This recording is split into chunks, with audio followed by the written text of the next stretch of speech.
Кыргызстанда кайсы банктан кредит алсак, билесизби ушундай банктарды? Кайсы? Билбейм андай. Дал бешке? Жок, исламский билбейм аны. Кыргызстанда исламский банк дегенди мен айта албайм. Андай жок. Кредит проценти жок банктар дегенде Аллаху алам, билбейм.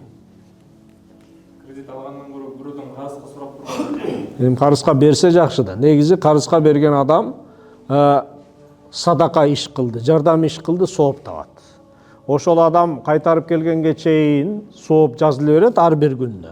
Анан ал кайтарып бере турган күн келип калгандан кийин дагы акчам жок болот, кыйналып атам десе, дагы убакыт берип созуп берген сайын сообун ала берет күнүгө. Ошон үчүн процент албайт. Акыретке соопко кете турган нерсе бул дүйнөдөн процент алынбайт. Эми азыр карызга бербей калышты. Анткени карызга берейин десе, тигил алдам алып алып кайтарып бербейт. Тууган эле, жакын эле, дос эле.